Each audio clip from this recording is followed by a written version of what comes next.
Olá, sejam todos bem-vindos, bem-vindas a mais um episódio do Linguística Funcional Integra.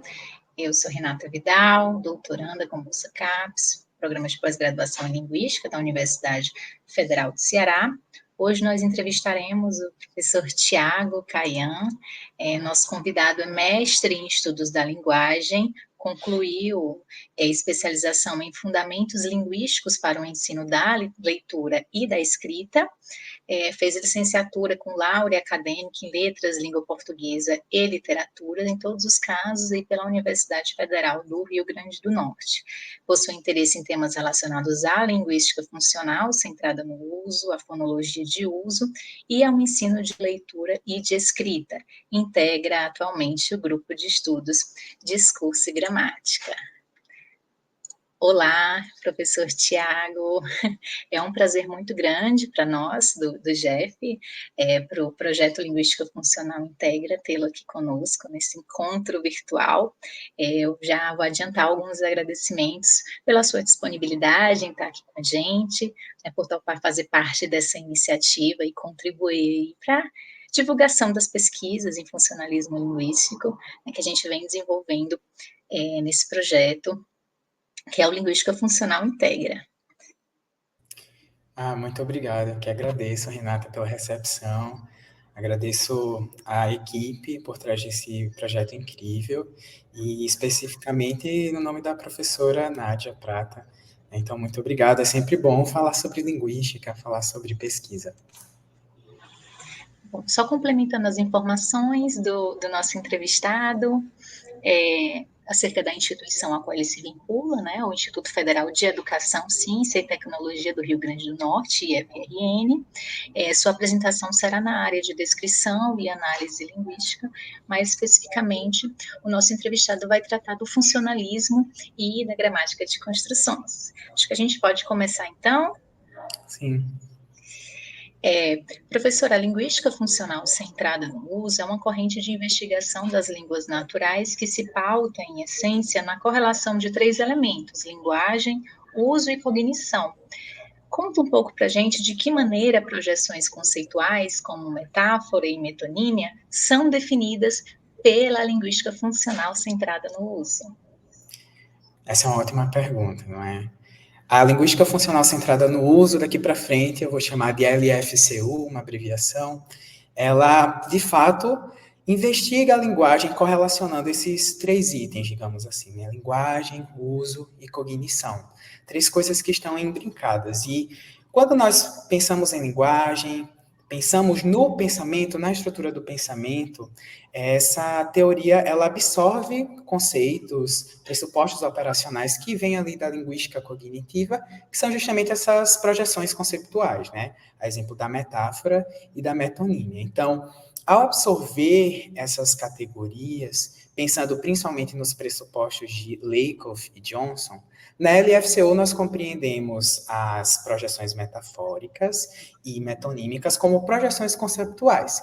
Basicamente, por muito tempo, esses conceitos estiveram atrelados a uma linguagem mais elaborada ou uma linguagem literária.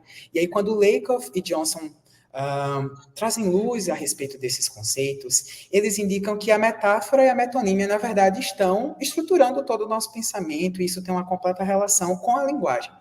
De modo que a metáfora ela é compreendida como uma operação que nós utilizamos para conseguirmos conceptualizar conceitos mais abstratos a partir de conceitos mais concretos, né? Como se fosse um processo em que, a partir da nossa experiência no mundo, a nossa experiência corpórea, a nossa experiência sociocultural, nós conseguíssemos entender, conceptualizar, estruturar conceitos mais abstratos. Então, a metáfora entra no sentido de, por exemplo, como é que a gente compreende um conceito abstrato, a exemplo de tempo? Então, existe uma metáfora muito produtiva de que tempo é espaço.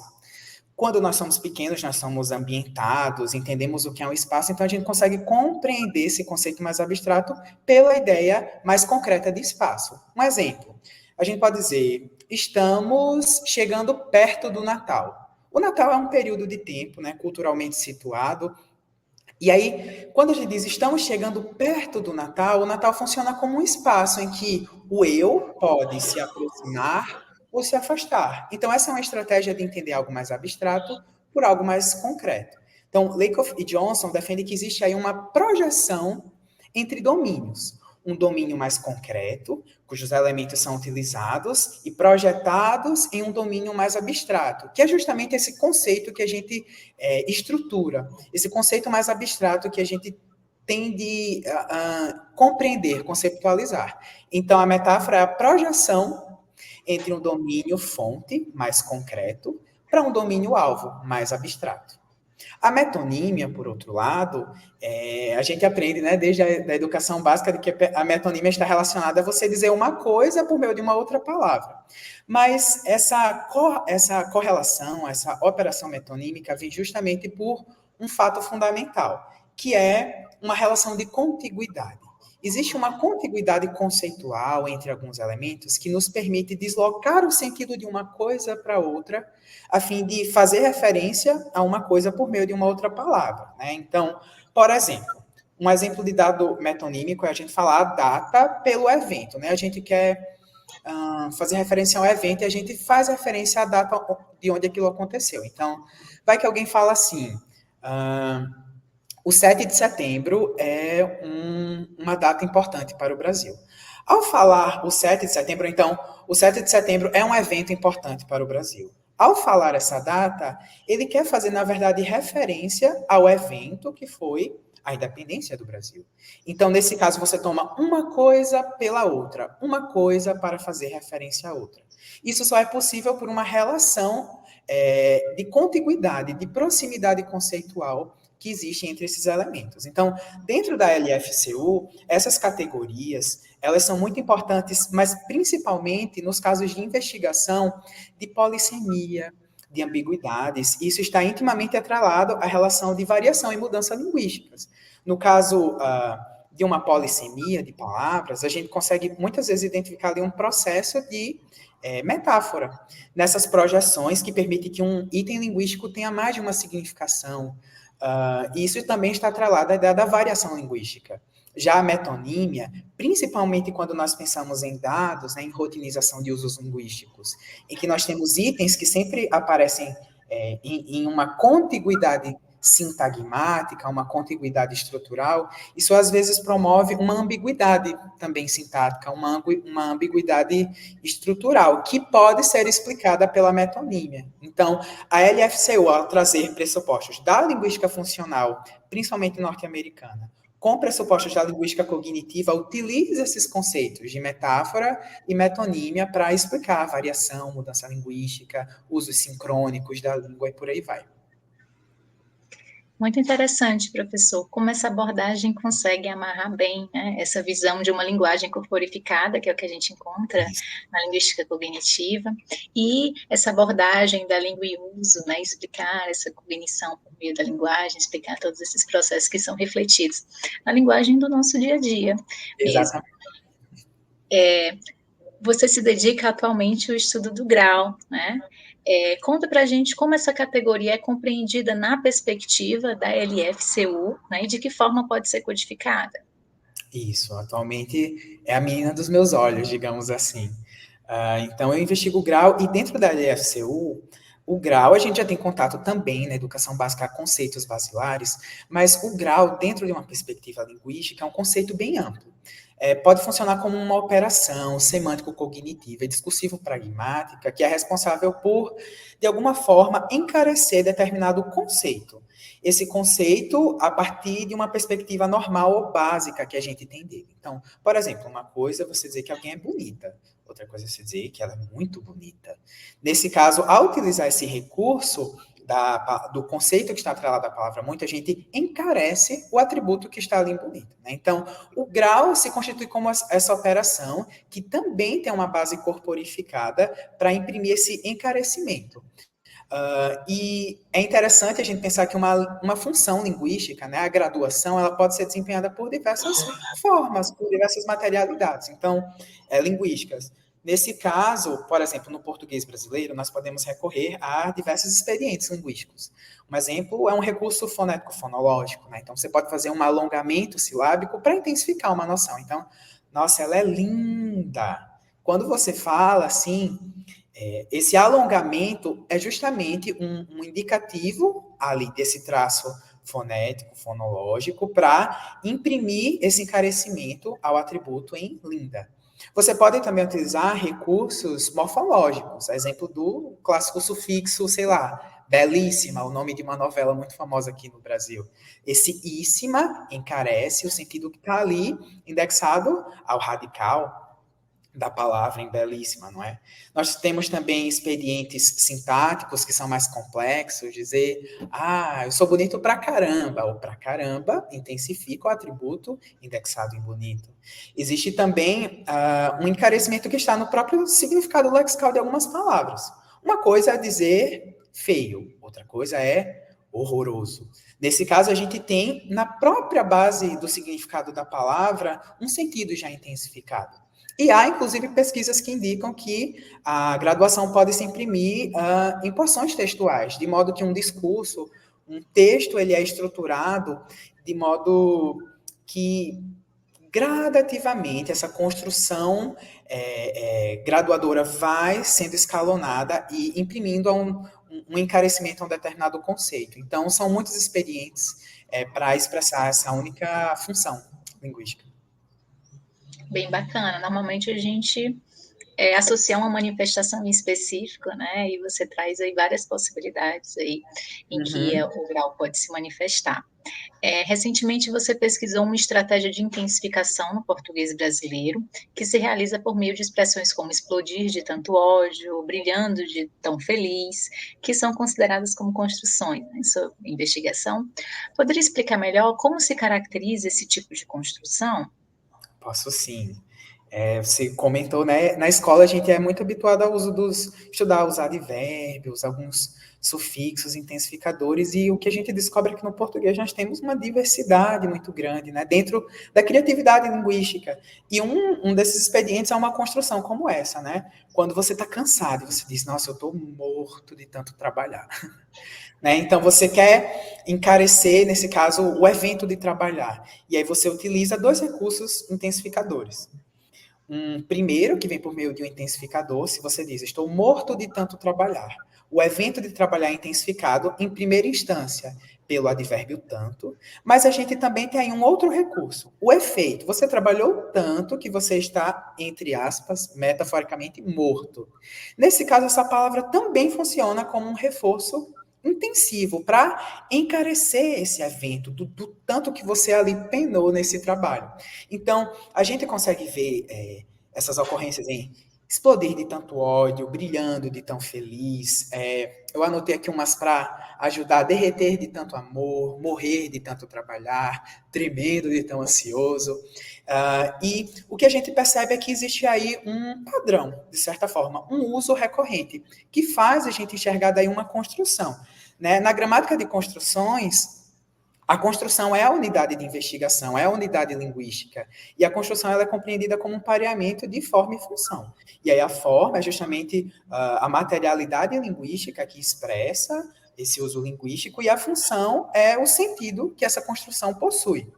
Então, nesse pareamento, a gente, pensando nessa recorrência desses usos linguísticos graduadores, eu comecei a investigar, né? Como é que isso se configura como uma construção?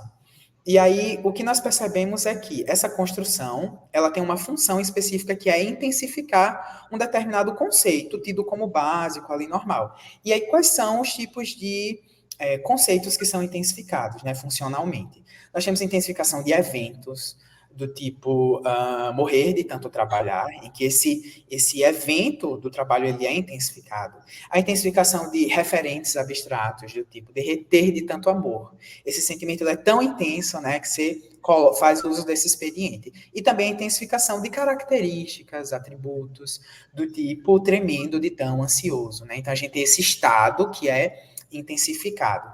E essa intensificação, como eu disse, ela vem a partir de dois recursos. Um primário, que incide diretamente ali sobre o conceito intensificado, que pode ser formalmente manifestado por pronomes que assumem uma função intensiva, mas principalmente por advérbios intensificadores por natureza.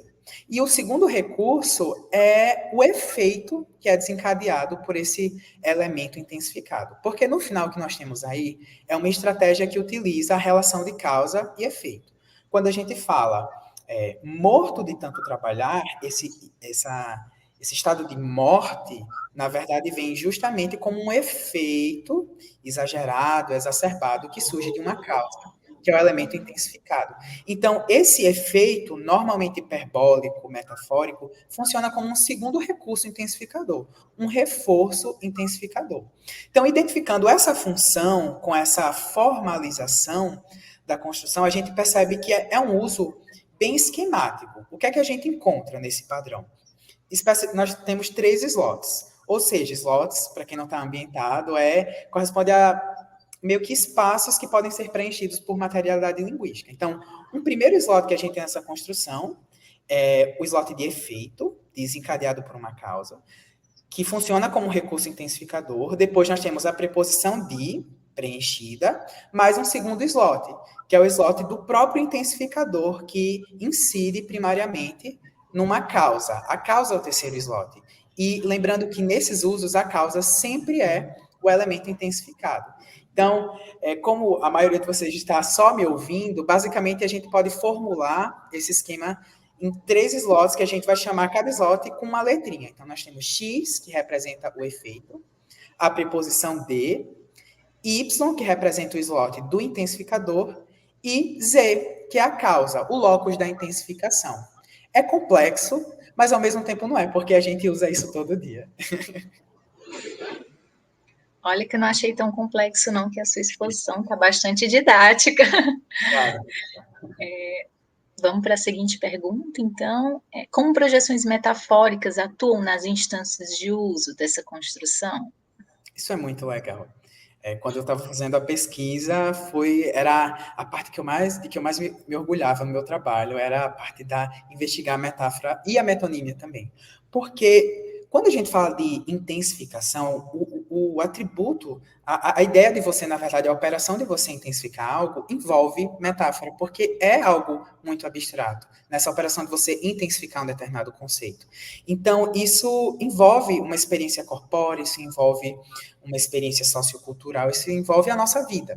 Como assim? Está meio abstrato isso. Então, especificamente nos casos de, retomando alguns exemplos, derreter de tanto amor, morrer de tanto trabalhar e tremendo de tão ansioso, e muitos outros dados que eu investiguei, nós percebemos que, para tentar veicular a intensidade, nós utilizamos como efeito, esse efeito que é exagerado, exacerbado, que encarece o conceito, que gradua o conceito de causa, nós mobilizamos muito experiências impactantes.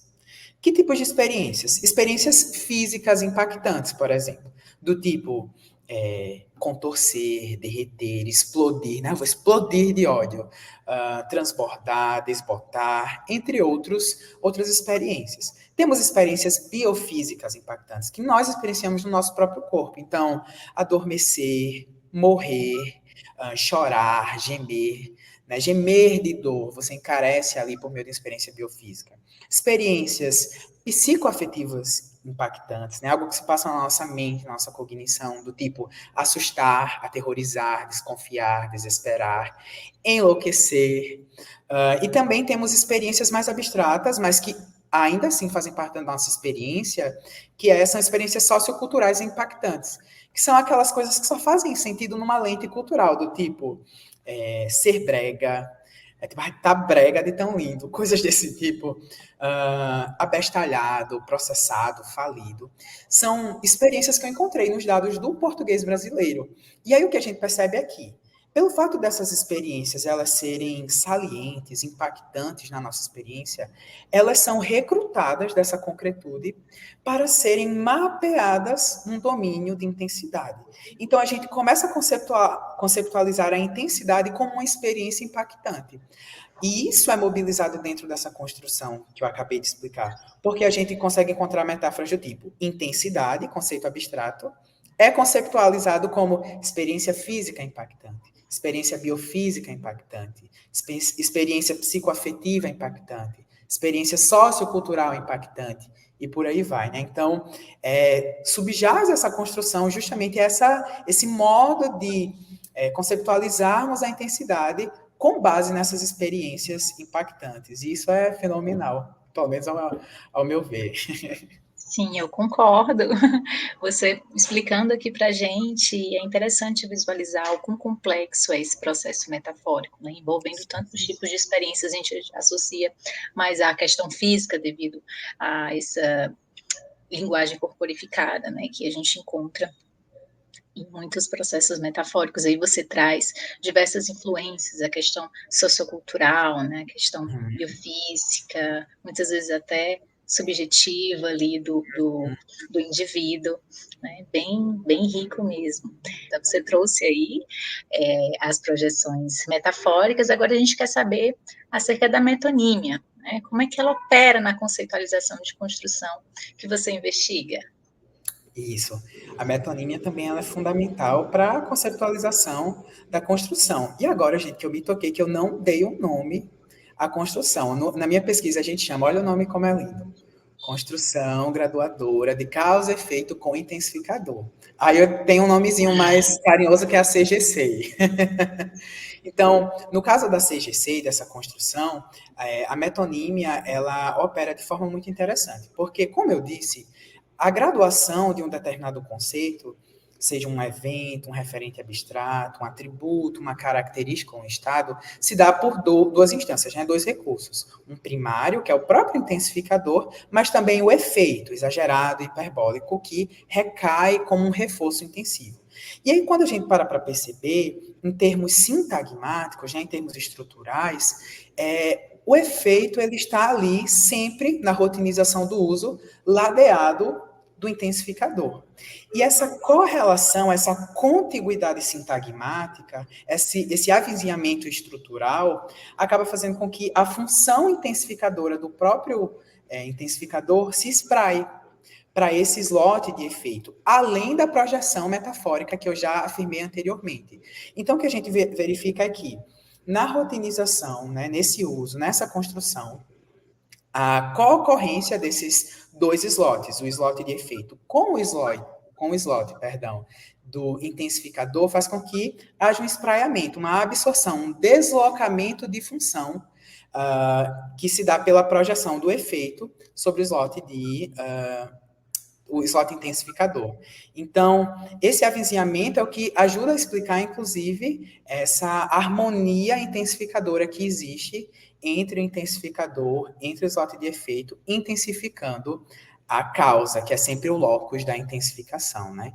Então, no caso do tipo morto de tão cansado, aqui cansado é intensificado pelo tão, em primeira instância, depois pelo morto, mas a gente identifica aí fazendo uma revisão geral de tudo que eu falei da metáfora e da metonímia, que o morto é atrelado como um recurso intensificador porque recupera uma experiência biofísica impactante e, ao mesmo tempo, ele, pela contiguidade sintagmática que tem com esse intensificador, que é o advérbio tão, eles entram ali num espraiamento de função, funcionando como o efeito como um reforço para a noção intensificada, né? Então, tudo está interligado, a metáfora com a metonímia. E no caso da metonímia, é justamente esse avizinhamento dos dois elementos, que haja um deslocamento ou um espraiamento dessa função intensificadora.